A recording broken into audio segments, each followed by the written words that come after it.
order for let's spill the tea. Aw, Be totally silent while you're speaking at first. I'm just gonna be eating my tacos. damn, that is the fastest the recording has ever started. It literally started right away as you like started saying, I'm not gonna talk. Oh, hey. Hi. Hey guys. So, we're just gonna preface the tea this week is that we are dying. Um, we are both very sick, so we're not gonna be as energetic this episode. I'm also gonna be eating tacos, Yes. so I won't be talking for like a hot Corey, sec. would you like to explain what your tacos are? Okay, so obviously I eat normal tacos. Like if I go to a restaurant or I go to a Mexican place, I get like real tacos. But if I get like takeout like from Bubba which is not like great Mexican, No. but As like we just if I had barbecues on Sunday. yeah, if I get like Bubba or like if my parents make tacos, I get a bowl and I put the meat in it and then only cheese and lettuce because I don't like beans, guacamole, salsa. I like salsa, just not in my food. That's understandable. You don't like chunky salsa. Yeah. Is what it is. So But it's like I can basically also understand the beans. I fucking hate beans. I don't like beans. I don't like guacamole. I don't like Guacamole I like. So I do like rice, but I don't want it in my taco. Okay. So literally it's just meat, cheese, and lettuce. And then I scoop with the taco shell. I break it into pieces and I scoop, or I eat it with a fork. And these are Corey tacos. Yes, that's what I did when we had barbecues. Yes, you got whatever their new burrito bowl, like the smaller, the bolito. Yeah. And it was Yes. beef, cheese, and lettuce, and I ate it with a Literally, fork. that was it. That was They it. give you chips to dip with it. and Exactly. You had the chips and salsa, but you didn't use the chips were kind of ass. They're They usually were. pretty good.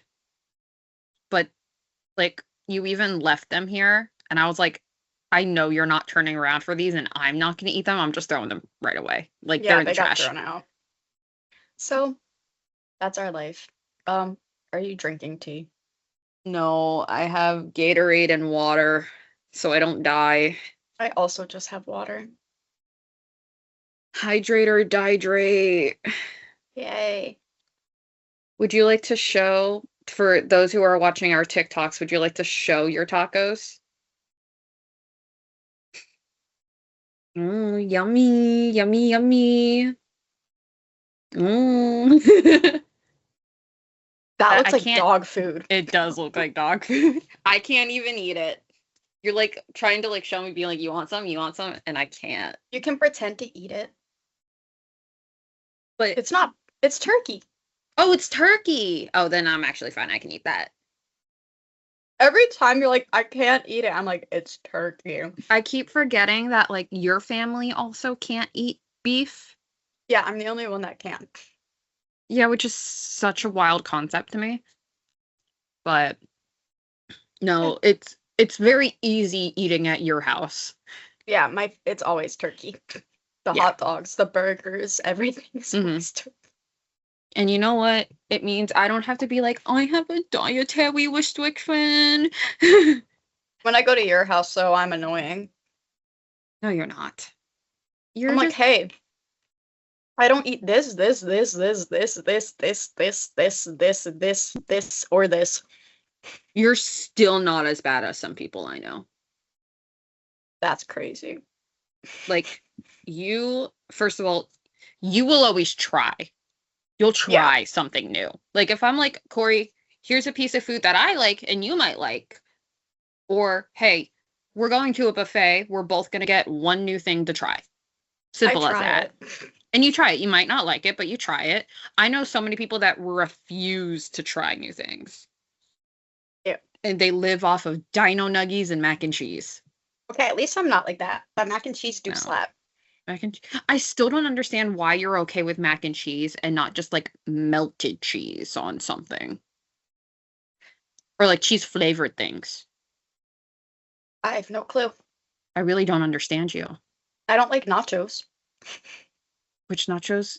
If made right, they slap. I I've don't had some crappy nachos. I don't like potato skins. I don't like nachos. I don't like Potato skins, same chili thing as cheese nachos. dogs. I don't like any of that. Well, I can't eat a chili cheese dog, so I don't even know if I like it. Yeah. But also, I can understand like a chili cheese dog. That's just like a lot. I don't even like cheese dogs. Like you can get like a cheese dog. I don't like Yeah. mustard. I have to be in the mood for mustard, but I do prefer honey mustard. Every time we go to Applebee's, you give me your honey mustard. I do. I just dip everything in ketchup. Mm-hmm. Anyway, do you want story time? I do, and I'm gonna go silent and eat my tacos. Okay. Well, you might want to banter a little bit because we are doing a third serial killer episode. Because while I was picking between the two stories that you and I are doing this week, it'll be obviously separate weeks for you listening, but we have to record 2 episodes this week because Corey is going on vacation. Yay! Because we are both sick today, I just picked the one that's less pages, and that ended up being Jeffrey Dahmer. I'm eating tacos. I apologize. I am also very nauseous, so Hopefully this might... Hopefully it doesn't get into the, yay. I'm not gonna part. like... Hopefully you'll be done eating by then. That's what I was gonna say. Hopefully I'll be like. Anyway. Yeah, you should be... That's like down towards the bottom, obviously. So let's spill the tea on Jeffrey Dahmer. Are you ready? You can just give me a thumbs up because you're eating taco. Okay, yeah. Okay, cool. So Jeffrey Dahmer was born May 21st, 1960 in Milwaukee, Wisconsin to his parents Lionel and Joyce Dahmer.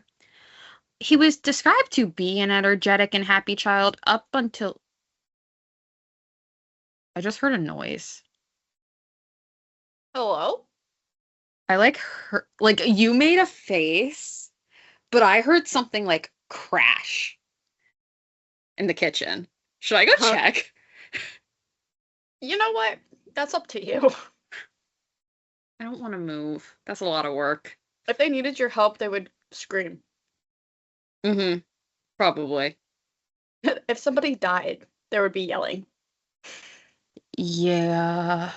Yeah. At least it's not like the day where my mom sliced open her finger and when she was trying to cook dinner and my dad just comes running into my room being like, I need your help. That's what it would be. So, as I was trying to say, he was described to be an energetic and happy child up until he was about 4 years old. They moved to Ohio at this point. He had a double hernia surgery at 4 years old, which is insane. Right. So then he seemed to be increasingly withdrawn after the birth of his younger brother, David. So he just was emotionally disconnected. Was he jealous? Or did his family treat the little brother better? No, they were a loving family. But antisocial. I will tell you, we're gonna go into they loved both of their sons equally, but there were definitely problems within the family. So by the time Dahmer was in 1st grade, his teacher began to suspect some form of abandonment, whether physical, emotional. His mother suffered from hypochondria and depression and would stay in bed most days. His father was a chemistry student at Marquette University and later became a research chemist. So he was away working on studies a lot and taking care of his wife. So sadly not paying as much attention to the kids. He felt unsure of the solidity of the family. And there was extreme tension and arguments between the parents. So nothing that they weren't terrible parents. They were just parents fizzling out is what it was. due to their own reasons. So from an early age, he began to have a fascination in dead animals, which I'm so sorry you're eating. You might It's want to okay. take Dead a... animals don't bother me. I mean, That's you're fine. literally eating turkey right now. So, Yeah. Yeah. It's okay. well, he would search around the home for the bodies of dead animals to discover where their bones were. Yeah. He was oddly thrilled by the sounds bones made, which I don't know what that means. What does that even mean? Like I when you don't clink them know. together and they're like, I think like clink, clink, clink, clink. So he then taught himself how to clean and preserve them. oh, And he collected insects and small animal skulls, then preserved them in jars of formaldehyde. How did he get formaldehyde at such a young age? I know his father's a chemist, but like, what the fuck? he had to have taken it from like his father's like He had area to or something. have. So by the time he was in his teens, he basically became an outcast. He claims his compulsions to necrophilia and murder began around age 14. His parents would also divorce a few years later, which, I mean, with how much they were arguing when they were young, that would happen. And he started drinking at 14. By the time of his first killing, his alcoholism would literally spiral out of control. He was a severe alcoholic. That's not good. That's a recipe for No. like bad. Yeah, no, it was I said a recipe for bad. a recipe for a recipe for disaster. Yes, that's what I meant. It is a recipe for bad. Thank you. We have discovered the title of this episode. I have to do less work now. So, after dropping out of Ohio State University after a quarter term, so he was not even there a full semester, his father insisted on him enlisting in the Army. Understandable. If you're not going to go to school, go to the Army. That's a fair decision. So he joined late December 1978, and he was posted in Germany. He was discharged in early 1981 due to his alcoholism. Authorities would later investigate possible connections to some murders that happened there, but they would later believe he did not kill while enlisted. So no confirmed murders there, but we don't know. There's a possibility. That's crazy to me. Anyway. I know. And he was only like there from like 18 to 21. I mean, he very well could have. He very well could have. So he returned home to Ohio and would soon be arrested for disorderly. His father sent him to live with his grandmother, Catherine Dahmer, in Wisconsin. His father's like, I'm done with this bullshit. Get the fuck out. Which, again, understandable. I thought you were going to make fun of me for eating Pocky. I was like, what is it? I can't tell which one that is. It's the mint one, but I'm going to open the salted vanilla. Oh. Let me know Taste how test of the salted vanilla Pocky in the middle of Jeffrey Dahmer. Jeffrey Dahmer? Jeffrey Dahmer? Apparently, the actual Jersey accent decided it wanted to. Literally. Ooh, it smells good. This salted vanilla Pocky smells good. Okay, I'm glad it smells good. Where the fuck was I? Oh, he got kicked out. I approve of the salted vanilla Pocky. You may continue. Okay, I'm glad, because my mom didn't know that I already had a box in here. So she bought one when we went to H Mart. Because she was interested in it. I approve. I'm glad you approve. I might break out the peanut butter ones later, but I don't know if my stomach can handle that at the moment. So he was arrested again that summer for indecent exposure. And again in 1986, when 2 boys accused him of masturbating in front of them, he got 1 year probation. It's really sad to say that there was... So, again, I don't work at this place anymore. I am newly employed. But when I worked my Halloween festival, my first year, the amount of stories we had of just drunk men pissing in bushes. I mean, that's different than masturbating in public. Well, I'm saying the indecent exposure. That makes sense. And then this past Halloween, I saw a kid run into the employee-only area and just start pissing over the fence. A kid? And there was, like, a bathroom 500 feet away. Like, how old was this kid? Like 3 or 4. Oh. He was little. It's and a he kid. had an older sister who told him to do it. Because he had to pee so bad. That's crazy. There was a bathroom right there. I literally said the bathroom's right over there. Like, I told the parents, and I'm like, why is he over here when there is a cafe right there with a bathroom? He had to pee make it so make sense. bad. He had to Maybe pee don't make so your bad. 3-year-old child wait. Yeah. Especially because, like, he probably wasn't doing much because all the kiddie rides were closed at that point. So, like... Take your kid to the bathroom. I can't. There's also 2 parents, so you can have one parent stay with the older kid and the other parent bring the... Exactly. And it's not like... anyway, moving on. Again, there are some days I miss the job. That was one I don't miss.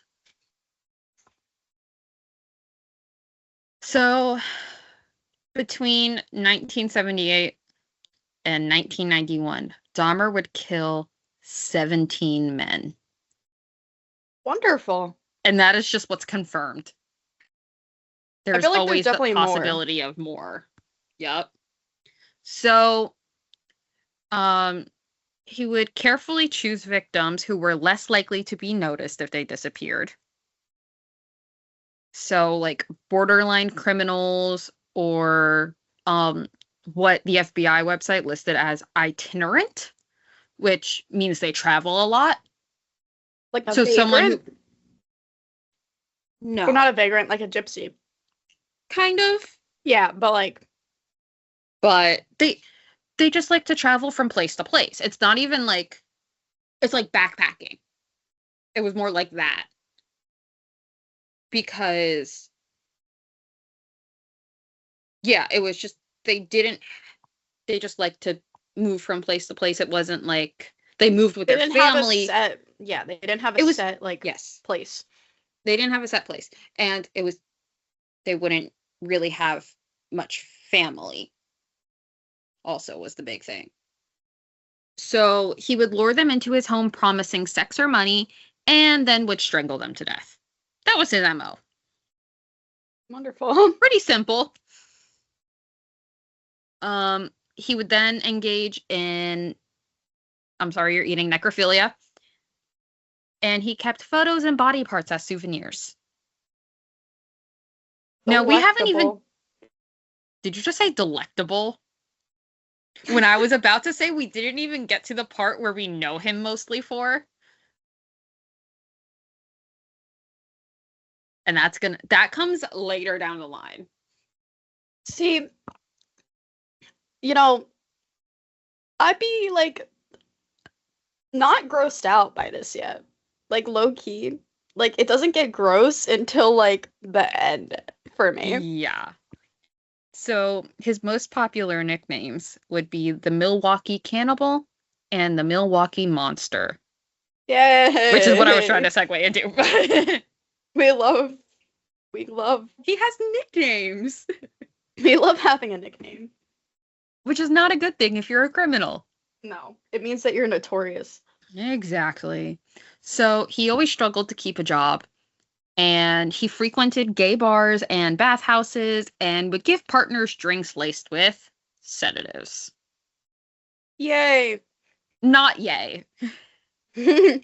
So June 1978, Dahmer took his first victim at age 18. He was only 18 years old. He took his first victim. And this was a hitchhiker named Stephen Hicks. So he brought him to his parents' house. He got him drunk. And then he was like, I don't want you to leave. Like, oh, I'm gonna miss you. Don't leave, stay. And because Hicks kept trying to leave, he struck him in the head and strangled him with a barbell. Delicious.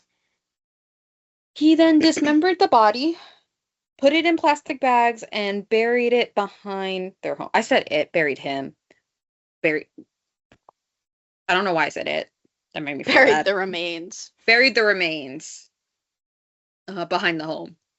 And he would later exhume the remains, crush the bones, and scatter them across a ravine.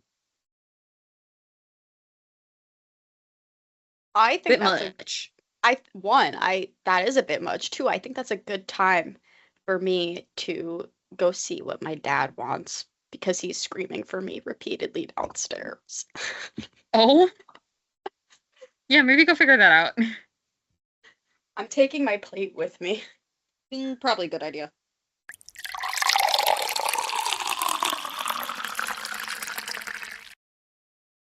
I'm back.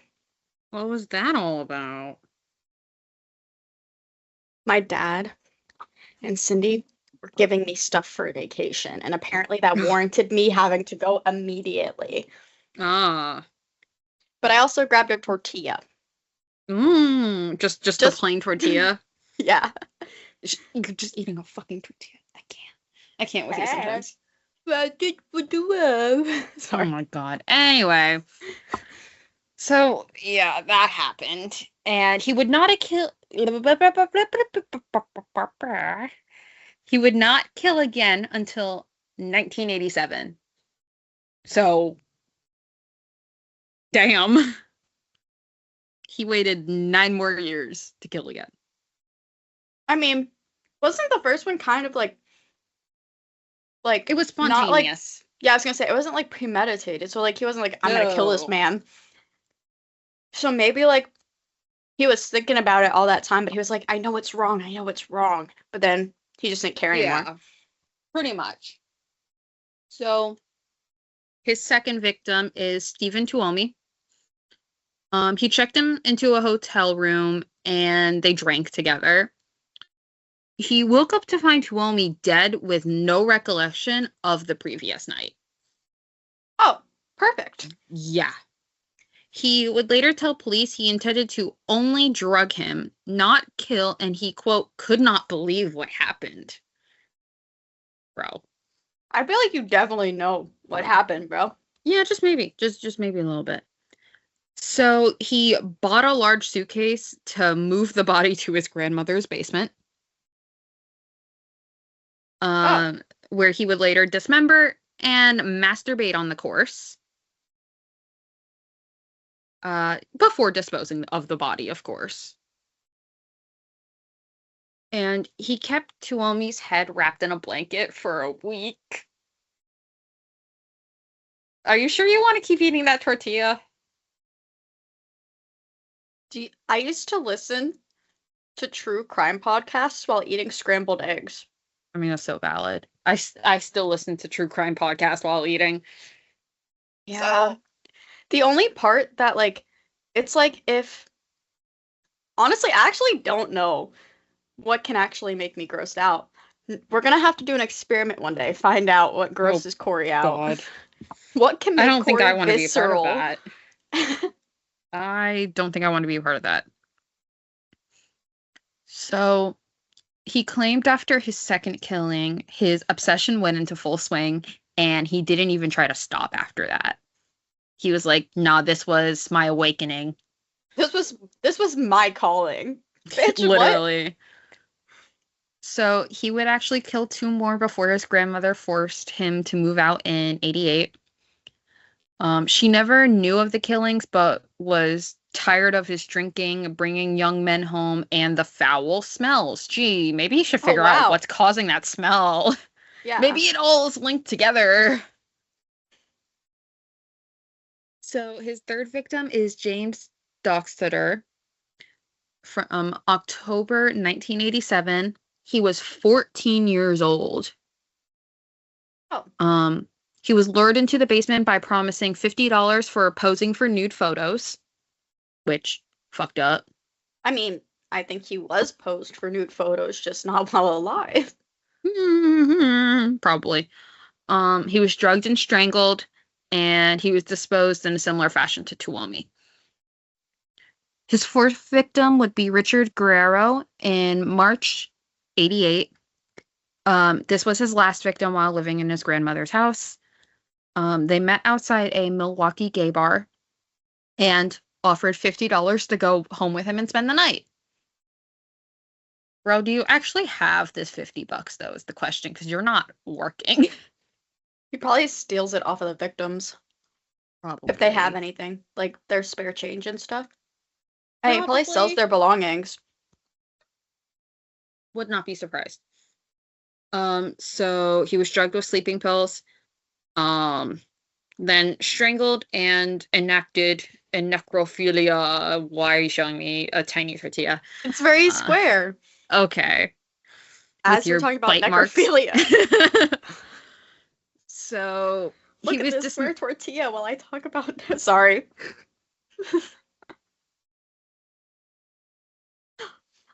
Anyway. One of the TikToks just has to be a compilation of me eating the tortilla.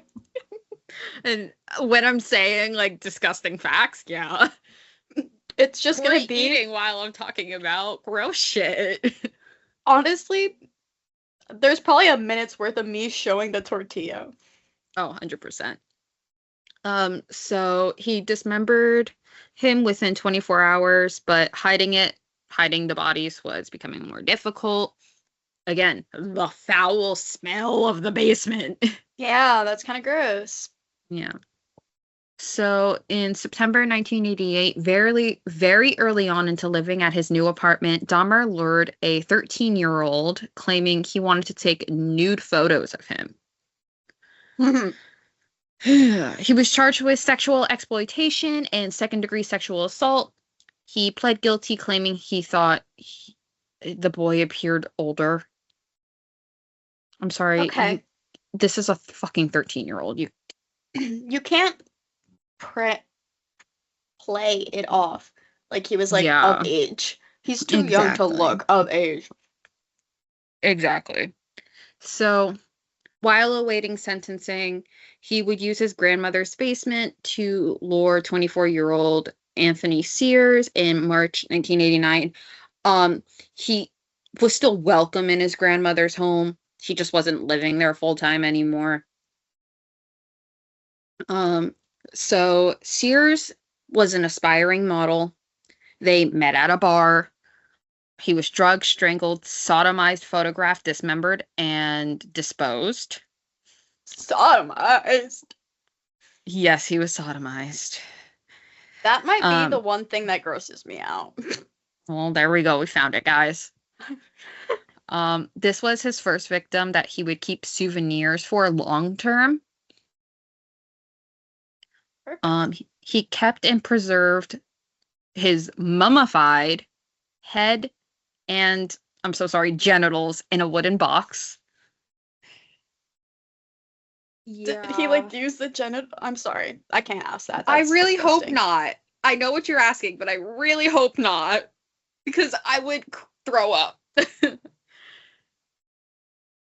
So, in May 1989, he was sentenced to 1 year incarceration with day release to work during the day and return to the prison at night, and a 5-year probation, which day release is the dumbest fucking thing ever. Because you're still letting them out into the public, in a way. Yeah. But okay. I mean, at least he was able to make money. Yeah. For when he got out. So his lawyer tried to persuade for court-ordered psychological help, but it was not given. Okay. What is that? It's cookies. It's a Yoshi. He's a Yoshi egg. A chick. It's Pillsbury? Yeah. Fair enough. So his father positioned for the psychiatric help as well, and when that happened, he was actually granted early release. Because they're like, oh, if you go out and get your psychological help, we'll let you out. Yeah, sure. What the fuck? Fun fact, he didn't get the help. You have to hold people accountable like that, bro. Oh, no. So he rented an apartment at 924 North. I'm a fucking idiot. I wrote Tooth Street instead of Second. I wrote the TH instead of the ND. Tooth. Could you tell how tired I was doing these notes? I suppose. Tooth. So 924 North 2nd Street in Milwaukee. May 1990, just a couple months post-release, he killed 32-year-old prostitute Raymond Smith. Offered, do you want to know how much money? Do I have to say it? $50. $50 for sex. He was drugged and strangled, and then he took Polaroids of the corpse in suggestive poses. Okay, you fucking weirdo. He was dismembered in the bathroom, and then he boiled the remains. And then dissolved the rest in a container of acid, except for the skull, which he kept as a trophy. Where the fuck are you getting this acid now? Like, dude. Yeah, where do you just get... I mean, I guess... Like I said, his father's a chemist. Have you ever seen Breaking Bad? I have not, but I know you, like, actually, you could just easily get this shit in bulk. Yeah, you can easily get acid. Like, in the show, literally one of the first things they do is buy plastic tubs and acid to dispose of a body. Mm-hmm. Yeah, sounds about right. So his neighbors would constantly complain of the foul smell emitting from his apartment, but claimed that his fridge broke and was waiting for it to be fixed. So he's like, oh, sorry, guys, my meat just spoiled because my fridge is broken. Yeah, that's not the meat that's spoiling, dude. I was gonna say, your meat is spoiled, but I don't think it's turkey. It's definitely not turkey, guys. So, June 1990, he would attempt preservation with 27-year-old Edward Smith. He kept him in the freezer for several months, which caused some degradation. He attempted to dry out the skull in the oven, but it caused it to explode. Like, the skull exploded, not the oven. Imagine if the oven exploded. No, I'm sure that was not fun to clean up, though. He would later discard all of his remains and have no trophies from this kill. Wow, And such a bummer. Yeah, he felt like it was a waste of a kill. I'm like, dude, oh my fucking god, no. Disgusting.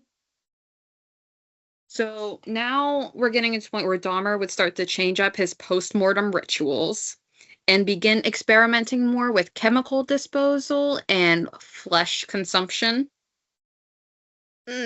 Also known as cannibalism. Cannibalism! Is it stupid? Or is it slow? Maybe it's useless. But there's a cuter word for it. I know. Cannibalism. I'm sorry. Sabrina Carpenter, please don't sue me. Nah, Sabrina, sponsor us for that change up. Like, give us some credit. So, why did you just sit there and let it happen? Because sometimes you just gotta, if you don't have the will. You just sat there and accepted. I did, because my brain is very gone at the moment. So, moving on before I feel like I'm getting sick. Ernest Miller, age 22, was promised money to join Dahmer at his apartment. So Dahmer was running out of his sleeping pills, so he couldn't drug him. So instead, he slashed his throat. A very different tactic. And he kept parts of the body to eat and displayed the head in the apartment. Yeah, because, there's not people coming to your apartment or anything. No, there actually wasn't, other than his victims. Yeah, so where is this skull displayed that he's, like, not letting the victims see it? Because if I walked into a house and I saw a skull If on I display... remember correctly, it's like there was like one in the cabinet and then like one in the fridge. Mm, If I remember correctly. delicious. Yeah. So 3 weeks later, he would kill 22-year-old David Thomas. He would actually later realize he just wasn't attracted to him. Like Dahmer's like, ugh, dude, you're just not hot. Like, what the fuck? Okay. Okay. But he still proceeded to drug and kill him. And he disposed of the body, not keeping any of it behind. Not even a meal. Because he thought he was unattractive, so it lost the appeal. Exactly. So in February 1991, his 10th victim would be 17-year-old Curtis Straughter. He was picked up at a bus stop offering money for nude photos and then drugged and strangled. Then he took the photos and dismembered and kept parts for cannibalism and trophies, as we are fully aware of now. He claimed eating his victims was a way of, quote, making me feel they were a part of me. So some sort of like empathetic connection. I don't get it personally, but okay, dude. Whatever you say. So he would now begin experimenting with lobotomies and putting victims in a zombie-like state. And his version of a lobotomy is not the way it was done. Like, how familiar are you with how lobotomies worked?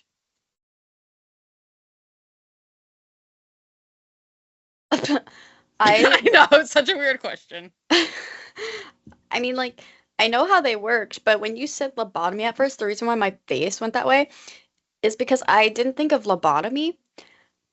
I thought of, like, the ancient Egyptians, like, sticking the hook up the nose to, like, pull the pieces of the brain out during, like, mummification.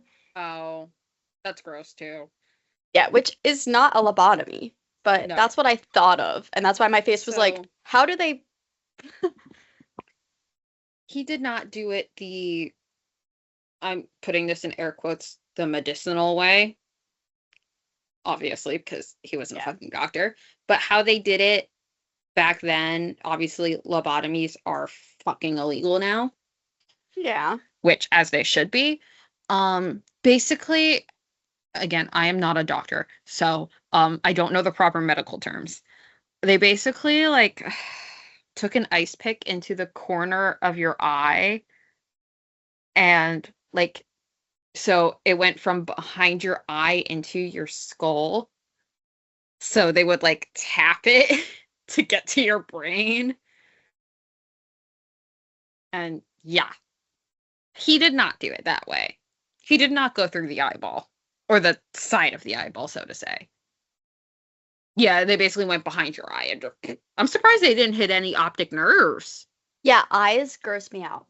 Eyes are disgusting. Eyes and sodomy. Okay, we're adding to the list. Cool. So his first experimental victim, which is victim number 11, is 19-year-old Errol Lindsay. How he did it was he drilled a hole into the skull with a power drill and poured hydrochloric acid to attempt to reach the zombie-like state. So he deadass created a hole in the side of his head while they were, like, drugged, sedated, whatever, and then poured the acid in there.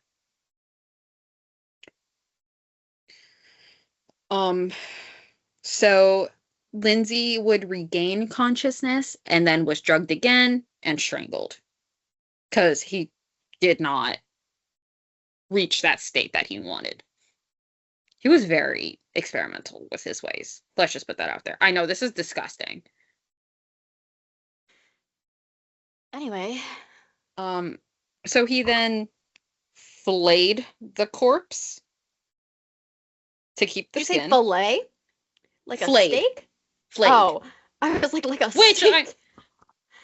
Flayed more like a fish. Yeah. So yeah, he wanted to keep the skin. And during the procedure, Lindsay said, "I have a headache. What time is it?" I wonder why you have a headache. Yeah, gee, I wonder why you have a headache over there, buddy. So his 12th victim was in May 1991, and it was 34-year-old Anthony Hughes. Yeah, he was already dead when he would lure his 13th victim in.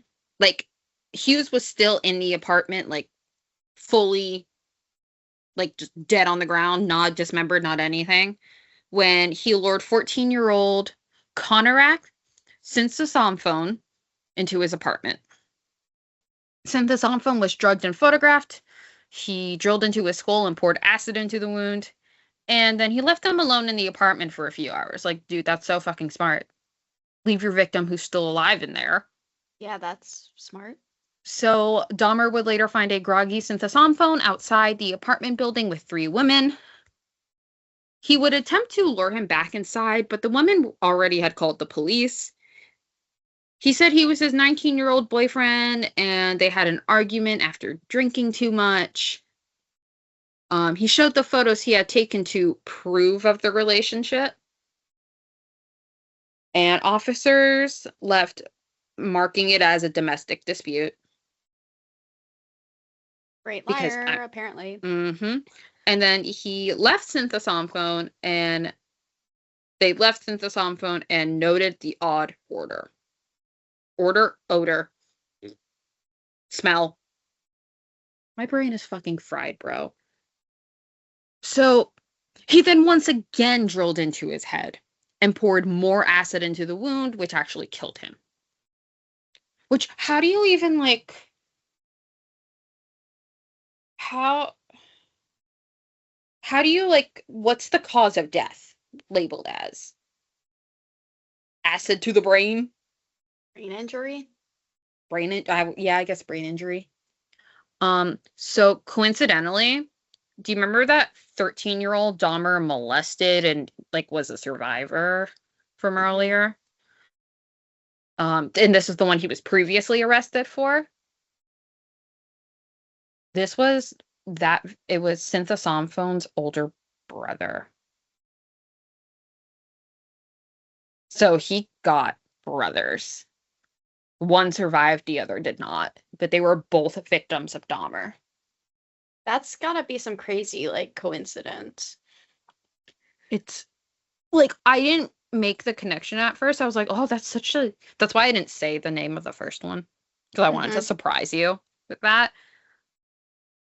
Dahmer claims he had no idea of the connection. Granted, he didn't ask for their last names. Like, yeah.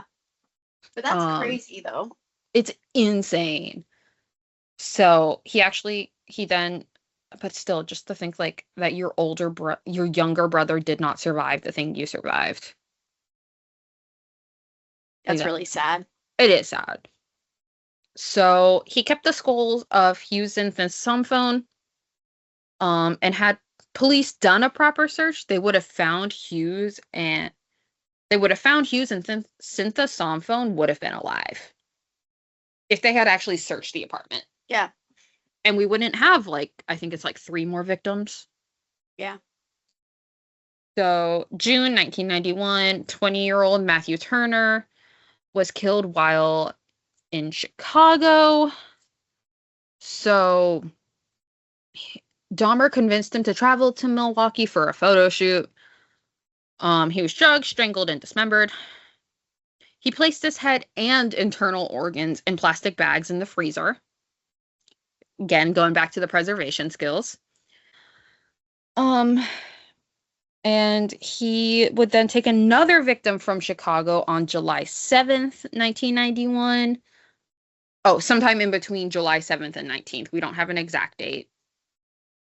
And this would be 20-year-old Jeremiah Weinberger. He was promised a weekend away at Dahmer's apartment, and he was only killed the next day when he tried to leave.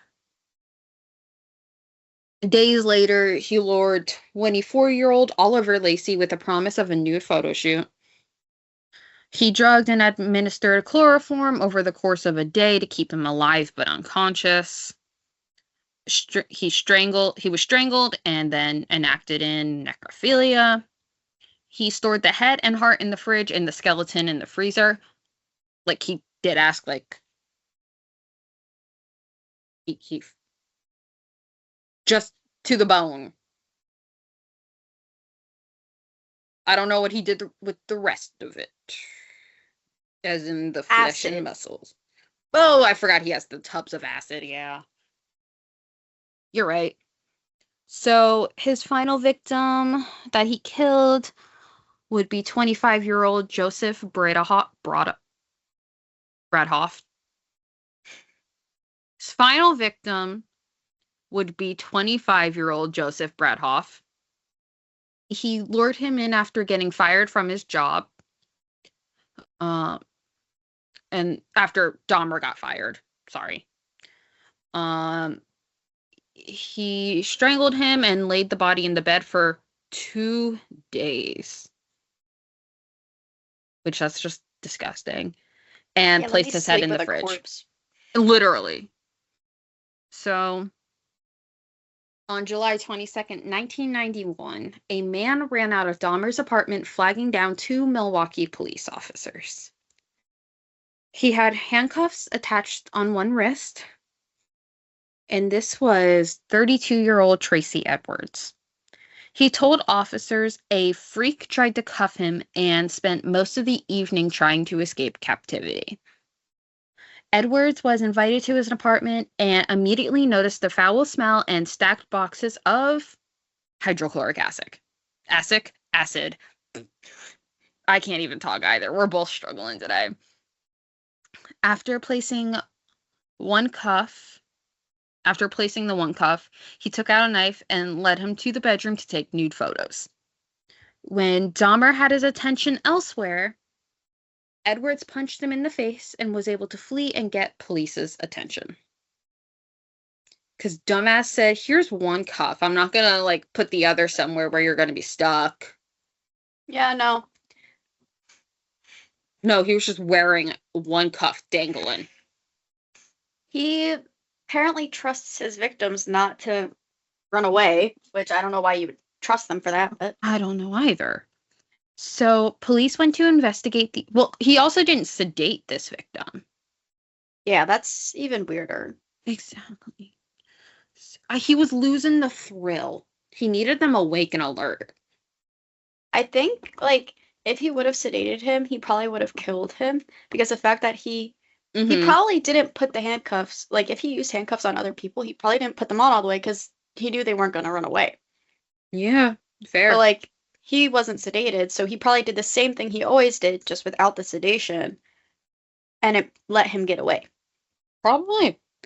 So, the police went to investigate the apartment, and Dahmer invited them in with open arms. He's like, oh, there's nothing wrong here, guys. Come on in. So he admitted to handcuffing Edwards, and the keys were in the nightstand. When entering the bedroom, one officer found a partially open drawer with many photos of different bodies in different stages of dismemberment. Now, he did not open this drawer. It was open on itself because they did not have a warrant to search the premises. Yeah. So that means they could not open anything without but it was still probable cause. Yes, it was partially open, like just like a little bit, but enough for him to see what was inside is what it is. As long as you can see at all. Yes. It doesn't matter. So once that happened, Dahmer attempted to escape, but was very quickly caught. They opened the fridge to find the severed head on the bottom shelf. And they found 4 more severed heads in the kitchen, 2 in the fridge, 7 skulls in the bedroom, and an entire torso in the freezer. That's amazing. Yeah. So further investigation found preserved sex organs, 2 whole skeletons, severed hands, and 3 more 3 more torsos submerged in acid. So after arrest, he stated he liked his lifestyle and found it exciting and thrilling. He believed that if he got out of prison, he would go back to that lifestyle. Really hope not. You did not get out of prison, Really though. smart, really smart. Mm-hmm. So his trial begins January 1992. Given most of his victims were men of color, there was a lot of racial tension, so security measures were put in place, including an 8-foot bulletproof barrier separating him and the gallery. Like, That's yeah. crazy. And there was only one black person on this jury, which I was kind of like thinking about it. Intentional, but not intentional is the debate. I think intentional. I think it was on purpose because they couldn't not have any people of color because then it's biased in a bad way. Yes. But they also couldn't have a bunch of people that were people of color because obviously most of his victims were people of color. They're gonna have like a negative view, so it won't be. They're gonna have a bias. Yeah. So that's why, like, I think they only stuck with one, just to say, like, hey, we do have one person representing. Yeah. That community. It was definitely intentional. It was intentional, but not the best idea. It's such a rigorous process to pick people for a jury. Mm-hmm. Like, it's not an accident. Exactly. It could have even been like, so what the judge does when going through the jury is they say, is there some reason that you don't think you can represent as a member of the jury in this case? And honestly, if there were more people of color on this case, they could have said, I knew that victim, or I am also a person of color, and most of his victims were people of color. Yep. So right then and there, okay, you have bias. You can't be on the case. So you got to prove that you don't have bias. Luna. Okay? Is that Luna? Is she upstairs? Barking. Yeah, she started barking like crazy. Oh. It's okay, continue. So, also his father and stepmother stayed throughout the entire trial. Supportive parents, I guess. So he initially pleaded not guilty despite I just hit my microphone. So he initially pled not guilty despite confessing in the police interrogations. He eventually changed it to an insanity plea. The jury also believed the prosecutor's side of that he was fully aware of what he was doing, which is most definitely true. Yeah. February 15th, 1992, he was found guilty and sane on all counts. And he was sentenced to 15 consecutive life terms. And remember that now that we're in the 90s, the death sentence is not very common. So he was just serving life pretty much. So he was sent to Columbia Correctional Institution and adjusted to his new life. He was initially kept away from Gen Pop, but later convinced authorities to let him interact with other inmates, which would later become a really bad idea to let him out, as I will discuss very soon. He found religion through prison books and photos sent by his father, and he was then baptized. I mean, I guess that's one good thing to come out of it. He found his faith. I suppose. Which nothing about this is good. He finally got his psychiatric evaluations. Finally. finally. He was diagnosed with borderline personality disorder, schizotypal personality disorder, paraphilic disorders such as necrophilia and sexual sadism, and alcohol use disorder, which was his alcohol dependency. And the schizotypal personality disorder is basically the need for social isolation. And the borderline personality disorder was due to his fears of abandonment and loneliness. Yeah. So, why was it a bad idea to let him into Gen Pop? On November 28th, 1994, he was killed by fellow inmate Christopher Scarver. He was on work duty with Jesse Anderson. They were all convicted murders, all three of them. That was really stupid. Just wait. He was left alone to return to Anderson and Dahmer. Left alone to return to Anderson and Dahmer. He beat them with a metal bar from a weight room. And Dahmer was pronounced dead after about an hour, and Anderson died days later. Scarver was believed to be schizophrenic. He said, quote, "God told me to do it." I hate that line. I hate that. I understand if you actually are schizophrenic, but that's like that's like the dog told me to do it. The dog told Richard me to Ramirez. do it. Yeah. Exactly. He also claimed he was deeply disturbed by Dahmer's crimes and rituals.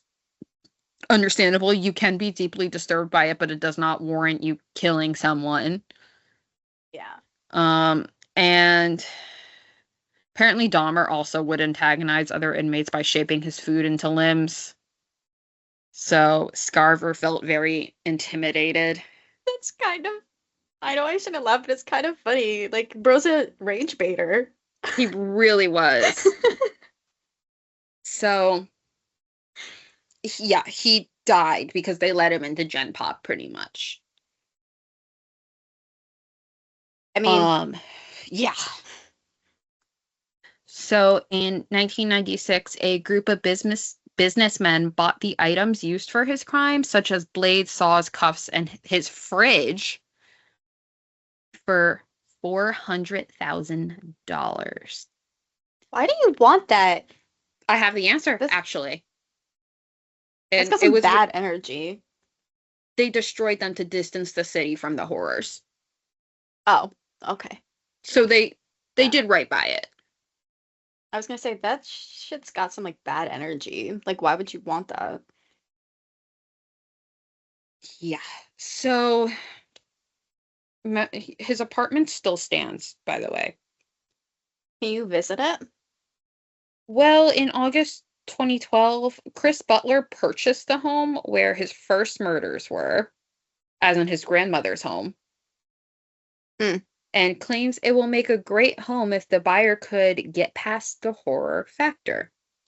Which, there's always a debate, like, would you, like, purchase a shirt that a serial killer wore? I mean, it's just a shirt. I personally would not if there were still bloodstains on it. Oh, I couldn't at all. Because all I would think... Okay, but that, like, depends on what you got mentally going on. Because I feel like, as someone who has, like, OCD, if I knew that, like, a serial killer was in that home or wore that shirt or whatever, that would be the only thing I could think about. And I'd be like, oh my gosh, am I a murderer? Like, am I? Your OCD would get the best of you. But I'm going to end this now on a quote from Dahmer. Once he was caught. This has never been a case of trying to get free. I didn't ever want freedom. Frankly, I wanted death for myself.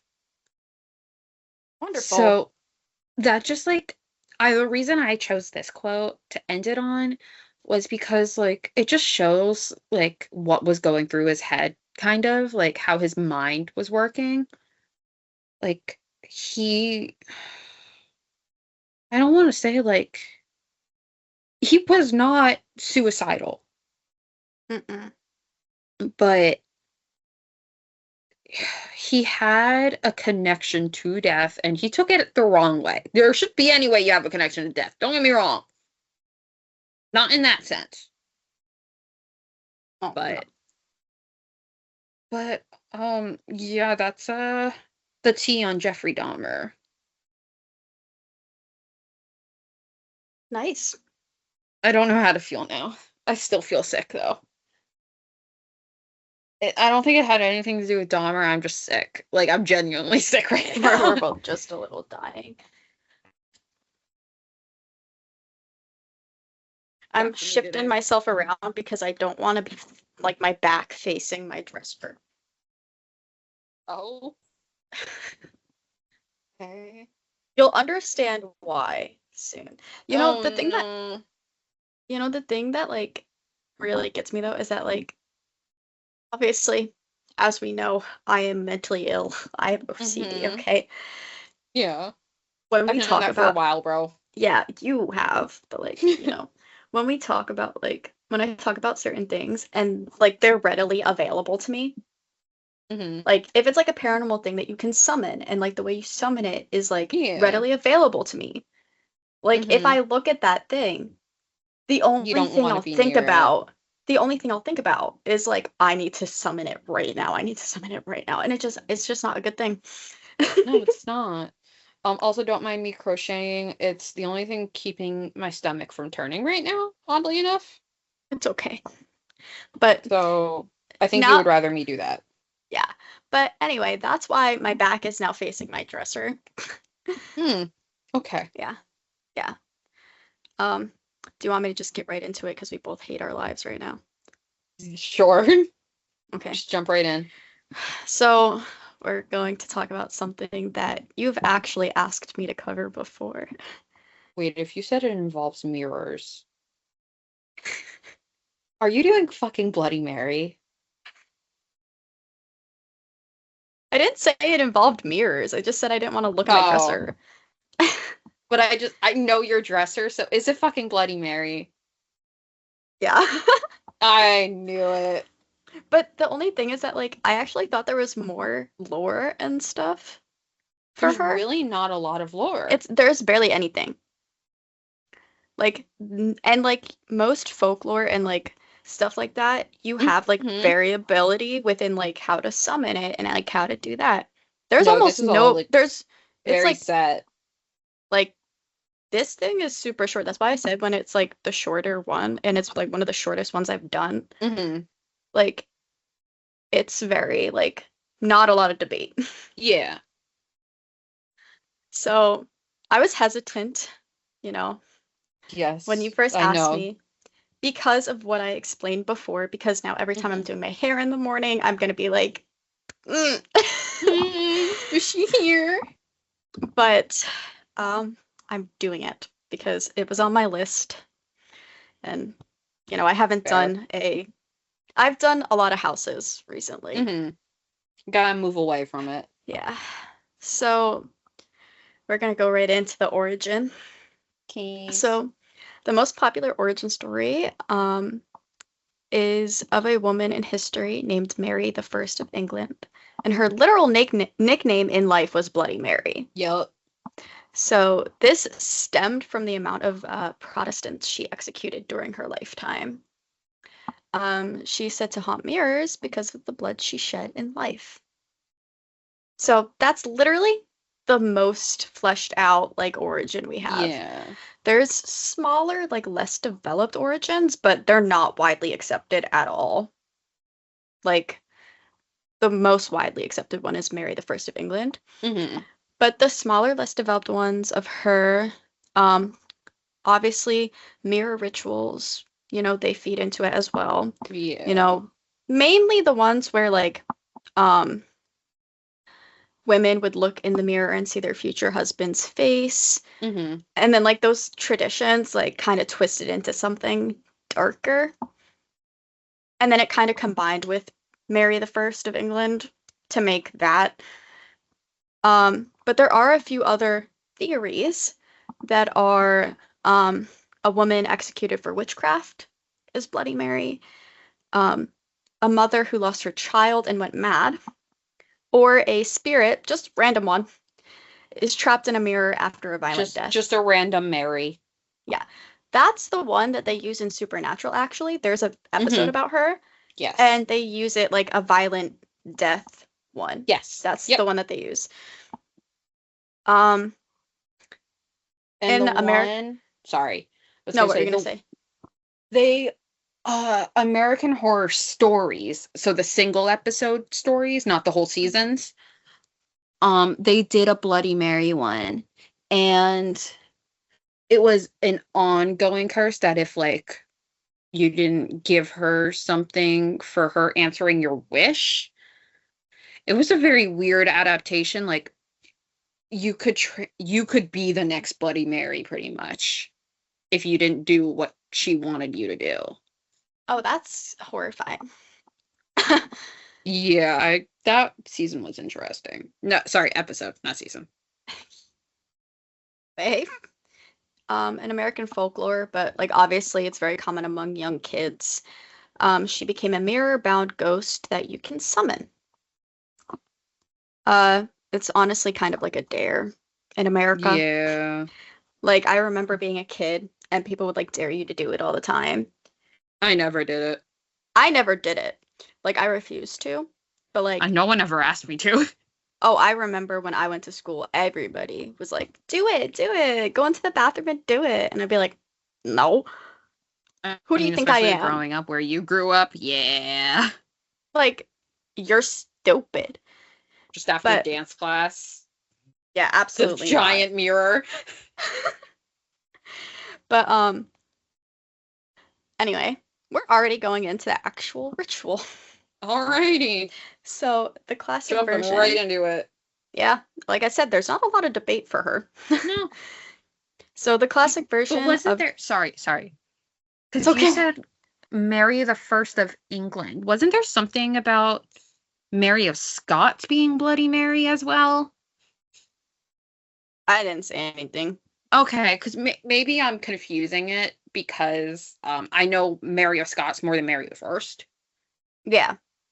So maybe that's my confusion. I mean, Mary of Scots is definitely more popular, like, historically. Yeah. Especially, like, why she died, too.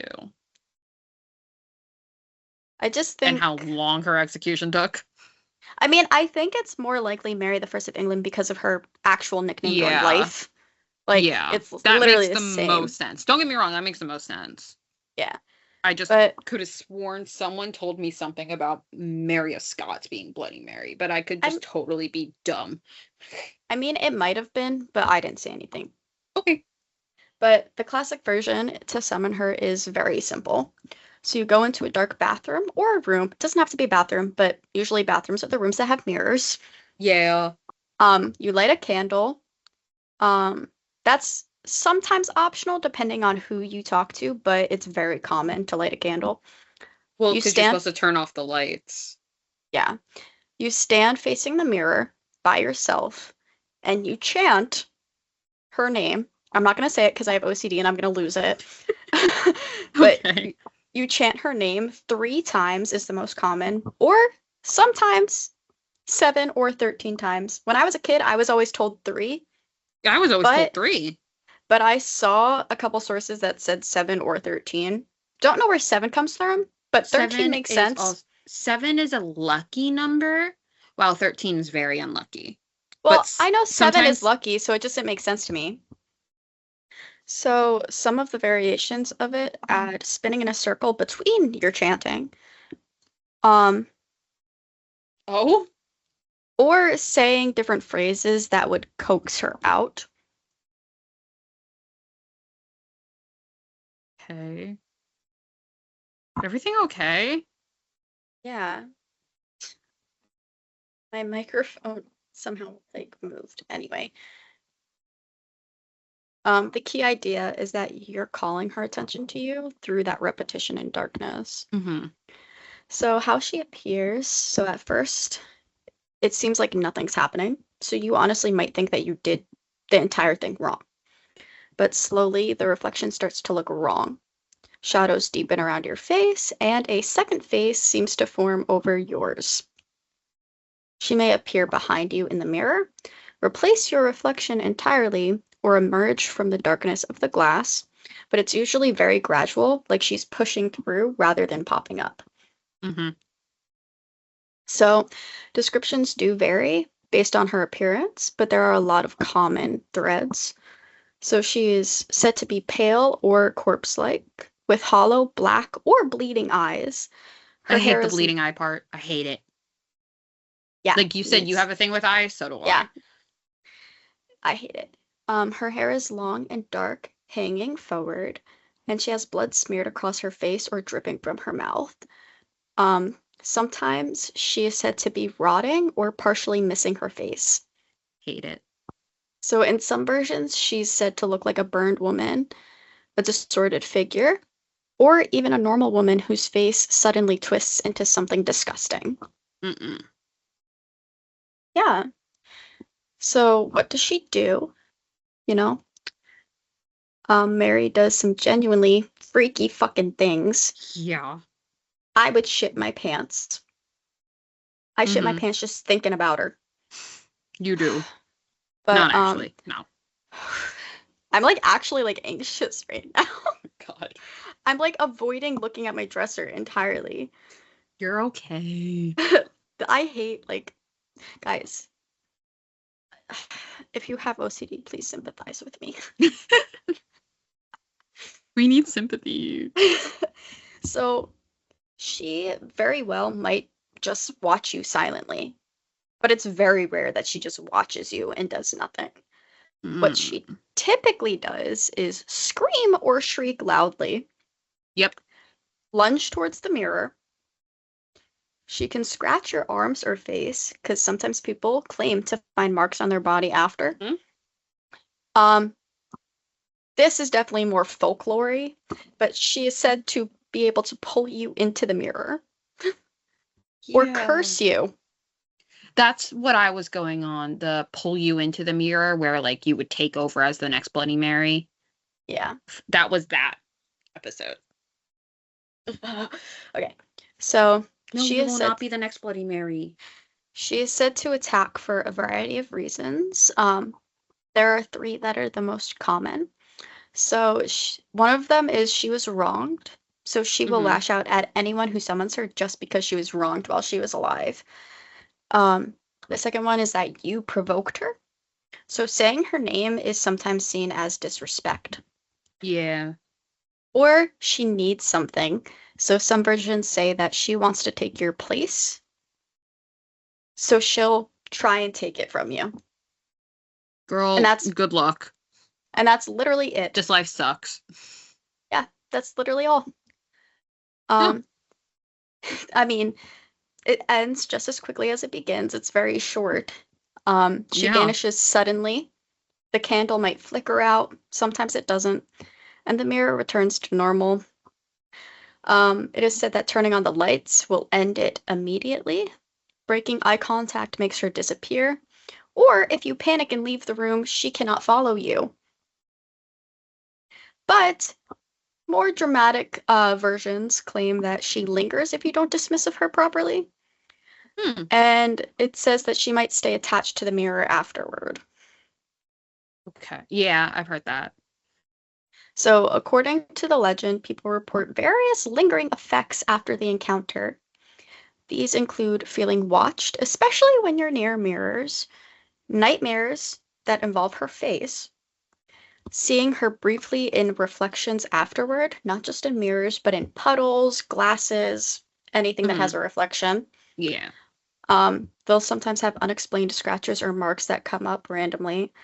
That one's kind of meh to me. But a sense that something came through the mirror and is now like stuck to you. I love that. I love my life. Yeah. So some stories even claim that she can appear again without being summoned if you summon her once. Yes. Or that once you have a call to her, she knows you and she'll follow you. Yeah. So the biggest scientific explanation is something called the Troxler effect. So when you stare at one point, like your own eyes in a mirror, in low light, your brain starts to tune out unchanging visual information. Mhm. So details in your peripheral vision begin to fade or blur, and your face can appear to distort. If you add a dim room, flickering candlelight, your brain struggles even more to fill in those gaps, It makes it look totally different. There is a more specific version of that specifically hones in on the face, which is called the strange face illusion, which was studied by psychologist Giovanni Caputo, and it's also basically the same concept. Mhm. So in different experiments, people stared at their reflection in dim light for about 10 minutes, and about 90% of them reported that they saw distortions. Many saw completely different faces, saying that they were described as monsters, strangers, or entities. And some people even described their faces aging rapidly, their eyes turning black, or a presence behind their own reflection. I hate all of it.